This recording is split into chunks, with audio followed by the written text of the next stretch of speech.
1, 2, 3, go. All right, so this is the piece that represents your chiffon drape. First thing you want to do is make sure that this line is a straight line.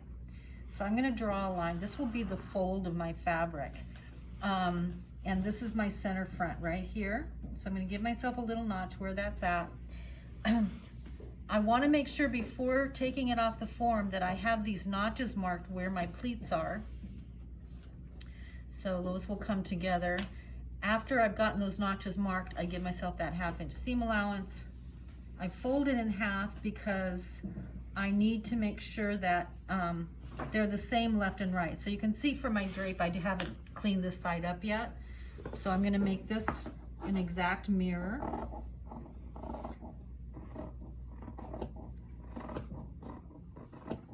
And you can do your perfecting in the paper pattern. So if you're off, you know, a 1/16 of an inch or an 1/8 of an inch, so be it. But you can make the pattern perfect.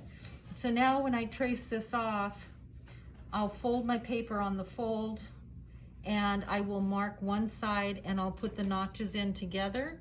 Then when I open it up, I have the perfect pattern. If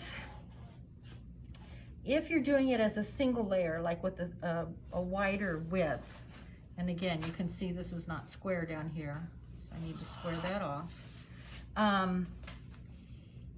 If you're doing it double, this will be the fold. If you're doing it single, you can do a small hem on either side, and then when you're putting it onto the garment, tuck under so you don't see the stitch on either side. So you'll sew it in such a way that your hem is being hidden, okay?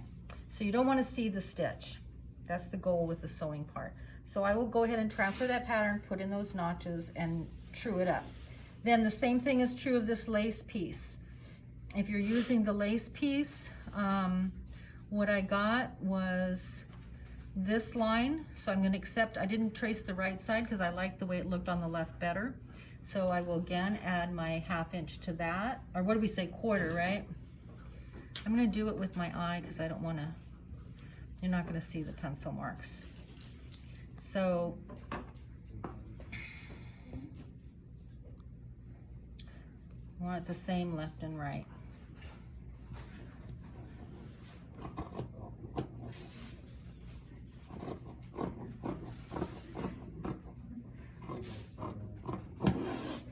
And then again, if it's a lace piece on the fold, you would trace these scallop marks or whatever it is, and then every time you would cut the garment, those scallops would be in the same position with your pattern, so you actually draw them into the pattern. If it's a straight piece that you're working with, just do it on the fold again on the bias, okay, from the text. But I'm going to do mine as a lace piece, so my pattern piece will actually look like this. Then on the back, we have that option still of doing the armhole this way, or what I'm going to do is I'm going to do a straight across line, and I'm going to do a 1/4 inch elastic in there, and I'm going to do a crisscross.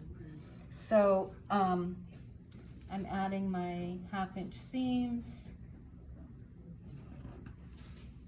And then right here, this is my notch for the slit. So I'm going to go ahead and cut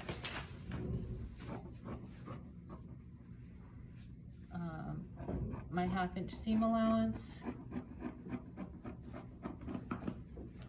I don't want the triangle, but if you want that, you know, you can blend this line in to have a smooth line that looks like the front. And again, this is my center back right here, so I'm going to put that on the fold and create my pattern piece equally to each side. All right, so this other side, I really don't even need this other side for the sake of the pattern, but for the sake of sewing it back together, I'm going to leave my muslin in there so I can test it before I do it, because I just decided, Leslie and I were talking, I have some satin, black satin. I have some lace with scallops in black, and I have some black chiffon. So I'm just gonna make that up for you guys so you'll see it next week. And you guys will probably do beautiful things as well. All right, so this is gonna be a half pattern here. And then my last piece is the one we started with, the front. It'll be the same thing. You can see I have both sides marked, but I liked the left side of my drape better than the right, so I'm gonna use the right side as my, the left side, right side as I'm looking at it, left side of the form, as my pattern. So I have my dart here. This was where the dart ended, so I'm gonna back up a 1/2 inch for the notch, for the punch hole rather. I'll draw it in, don't really need to, but so you see it. 1/2 inch here.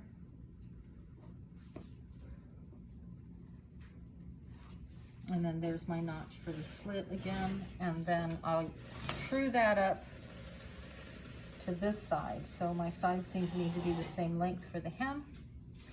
Close the dart there, and then that needs to be the same from the dart top to here.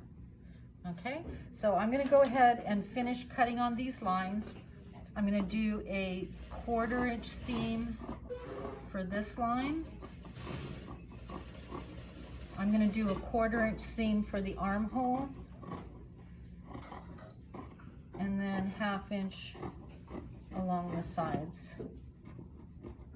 So even though we drape both sides, we just want to pick the one that looks best, and that's what we finish with.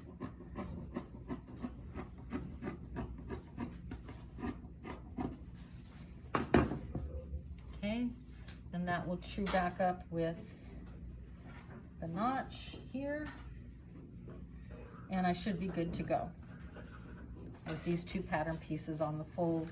Now when you do this on the fold, remember your bias is still here as far as your grain line. So when you lay your fabric up to cut it, you're cutting it like this, parallel to your grain lines. Okay, so this is your bias grain line. That's the way you cut out your pattern, so it looks sideways on the fabric. All right, so I'm gonna go ahead and finish out the pattern.